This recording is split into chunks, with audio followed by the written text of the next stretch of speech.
জুলাই আন্দোলনে পতন হয়েছিল আওয়ামী লীগ সরকারের। এই আন্দোলনে জিতেছে কে? এক বাক্যে এমন প্রশ্নের উত্তর দেওয়া সহজ নয়, কারণ ভিন্ন ভিন্ন আদর্শের অনেকেই ছিলেন এই আন্দোলনে। আরো কঠিন হয়ে পড়ছে যখন আন্দোলনের বছরপূর্তির ঠিক আগে এই আন্দোলনের কৃতিত্ব নিয়ে কামড়াকামড়ি শুরু হয়েছে। এনসিপি নেতারা বলছেন জামাত শিবির এই আন্দোলনের মূল সংগঠক না। অন্যদিকে জামাতের সিনিয়র নেতারা বলছেন তারা পর্দার আড়ালে থেকে এই আন্দোলনের কলকাঠি মেরেছেন, পুরো পরিকল্পনা সাজিয়েছেন। আবার এনসিপি নেতাদের ভাইরাল হওয়া পোস্ট থেকে দেখা যাচ্ছে ছাত্রলীগ সেজে ঢাকা বিশ্ববিদ্যালয়ের সাধারণ শিক্ষার্থীদের উপর হামলা চালিয়েছিল শিবিরের কর্মীরা। ওই হামলার ঘটনায় দায়ের করা মামলায় এক বাদী, যিনি এনসিপির নেতা, তিনি দাবি করেছেন যাদেরকে তিনি আসামি করেছিলেন তাদের অনেকেই ছিলেন শিবিরের কর্মী, কিন্তু ছাত্রলীগ করত। কিছুদিন আগে ছাত্রদল এদেরকে বলেছে গুপ্ত শিবির। প্রশ্ন হলো, জামাত নেতাদের দাবি, এনসিপি নেতাদের অভিযোগ, সবকিছু ফিরিয়ে নিয়ে যাচ্ছে গত বছরের জুলাইয়ের শেষে, যখন শেখ হাসিনা বলেছিলেন আওয়ামী লীগকে ক্ষমতা থেকে হটাতে এটা জামাতের ষড়যন্ত্র। তার মানে কি শেখ হাসিনার কথাই ফলে যাচ্ছে? বিস্তারিত জানতে চলুন যাওয়া যাক বিশ্লেষণ।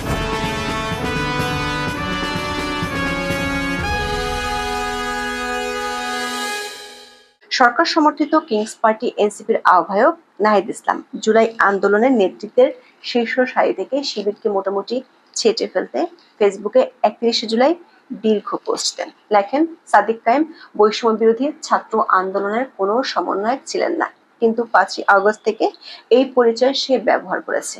অভ্যুত্থানে শিবিরের গুরুত্বপূর্ণ ভূমিকার কারণে সাদিক কায়েম প্রেস ব্রিফিং এ বসার ব্যবস্থা করা হয়। পাল্টা জবাবও দেন শিবিরের নেতারা ও তাদের সমর্থকেরা। কিন্তু বিষয়টি শুধু জবাব দেওয়ার মধ্যে সীমাবদ্ধ থাকেনি, শুরু হয়েছে একের পর এক কামান দাগানো। সবচেয়ে ভয়ঙ্কর তথ্য দিয়েছে এনসিপির কেন্দ্রীয় সংগঠক আরমান হোসেন।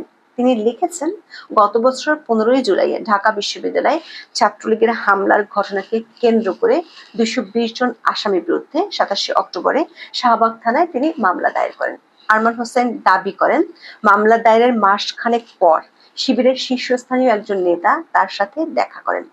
সেই নেতা কয়েকজন আসামিকে মামলা থেকে অব্যাহতি দেয়া যায় কিনা সে ব্যাপারে কথা বলেন। তাদের ব্যাপারে ডিটেলসও পাঠান আরমানের কাছে। আরমান হোসেন এরপর লেখেন, তিনি খোঁজ নিয়ে দেখেন মামলার বেশ কয়েকজন আসামি শিবিরের সাথে যুক্ত। দর্শক, 15 জুলাই ছাত্রলীগের হামলার পর সারা দেশে কোটা সংস্কার আন্দোলনের তীব্রতা বেড়েছিল। অন্যদিকে গণতান্ত্রিক ছাত্র সংসদের আহ্বায়ক আব্দুল কাদের লিখেছেন, গুপ্ত শিবিরের সদস্যরা ক্যাম্পাসে সবচেয়ে বেশি আগ্রাসী ছিল। তারাই ছাত্রলীগের নামে ক্যাম্পাসে সাধারণ শিক্ষার্থীদের উপর বেশি নির্যাতন চালাতো।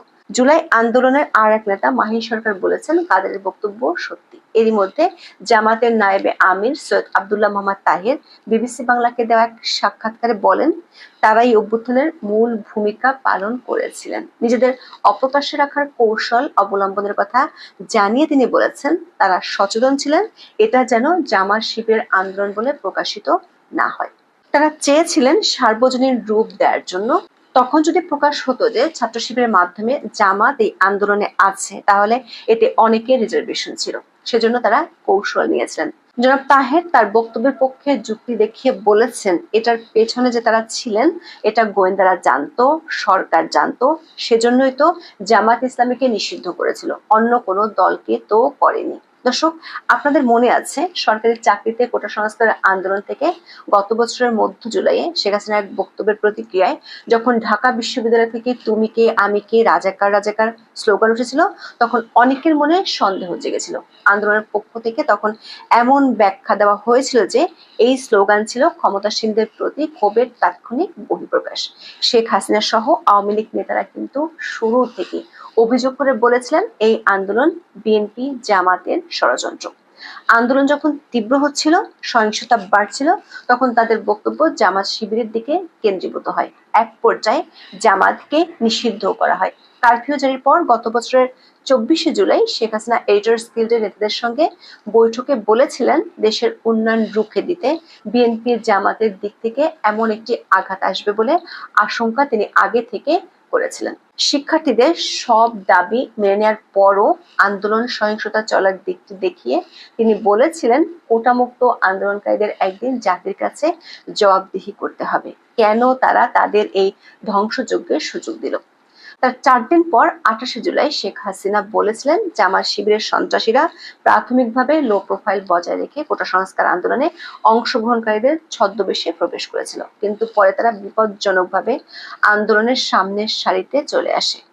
তার 3 দিন পর 1 আগস্ট শেখ হাসিনা আবার বলেছিলেন জামাত শিবির তাদের সন্ত্রাসের রাজত্ব কায়েমের জন্য সরকারি চাকরিতে কোটা সংস্কারের দাবিতে আন্দোলনরত শিক্ষার্থীদের ঢাল হিসেবে ব্যবহার করেছে। ওই দিনই জামাত এবং ইসলামী ছাত্র শিবির সহ তাদের সহযোগী সংগঠনকে সন্ত্রাসী গোষ্ঠী হিসেবে নিষিদ্ধ করে আওয়ামী লীগ সরকার।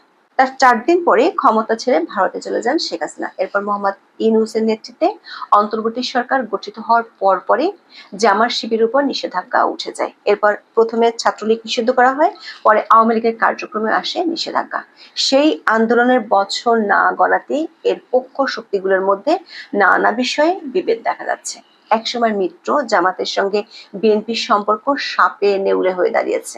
বৈষম্য বিরোধী ছাত্র আন্দোলনের নেতৃত্বে জুলাই আন্দোলন শুরু হলেও আন্দোলনের কৃতিত্ব এখন বিএনপি জামাত সহ সবাই নিতে চাইছে। আন্দোলনকারীরাও এনসিপি নামে নতুন দল গড়ে রাজনীতির মঞ্চে সক্রিয় থেকে নিজেদের কৃতিত্ব জাহির করছেন। নাহিদ আর সাদিক কায়েম, জামাত আর এনসিপি বিরোধ যতই প্রকাশ্য দেখা যাক না কেন, জামাত শিবিরের সাথে নাহিদ সার্জিসদের ঘনিষ্ঠতা আর অপ্রকাশ্য থাকছে না। সোহরাওয়ার্দী উদ্যানে জামাতের সমাবেশে যেমন এনসিপি নেতা সাজিস আলম বক্তব্য দিয়েছেন, তেমনি জুলাই পদযাত্রা শেষ করে ঢাকায় ফিরেই বৃহস্পতিবার সন্ধ্যায় ঢাকা ইউনাইটেড হাসপাতালে চিকিৎসাধীন জামাতের আমির ডক্টর শফিকুর রহমানকে দেখতে গেছেন নাহিদ। কৃতিত্ব নিয়ে এখন যতই মল্লযুদ্ধ শুরু হোক না কেন, সেই সময় যে জামাত শিবিরের সাথে আন্দোলনকারীদের সখ্যতা ছিল তা বেশ প্রকাশ্যে চলে আসছে। ফলে প্রশ্ন দেখা দিয়েছে, শেখ হাসিনা এবং আওয়ামী লীগের পক্ষ থেকে গত বছরের জুলাইতে যে অভিযোগ করা হয়েছিল সেগুলো কি তাহলে সত্য? শিক্ষার্থীদের উপর নির্যাতনের সবচেয়ে বড় যে অভিযোগটি ছাত্রলীগের বিরুদ্ধে করা হয়ে থাকে, সেখানে গুপ্ত শিবিরের ভূমিকা প্রকাশ্যে এনেছে এনসিপি নেতারাই, বিশেষ করে এমন একজন যিনি মামলার অন্যতম বাদী। ফলে ভবিষ্যতে এই মামলার ভ্যালিডিটি নিয়ে বিরাট প্রশ্ন এরই মধ্যে উঠে গেল। শুধু তাই নয়, ভবিষ্যতে হয়তো এই আন্দোলনের ন্যায্যতা নিয়েও প্রশ্ন দেখা দিতে পারে। এখন এই পর্যন্ত, সবাই ভালো থাকুন, সুস্থ থাকুন, নিরাপদে থাকুন। দেখা হবে আগামী পর্বে।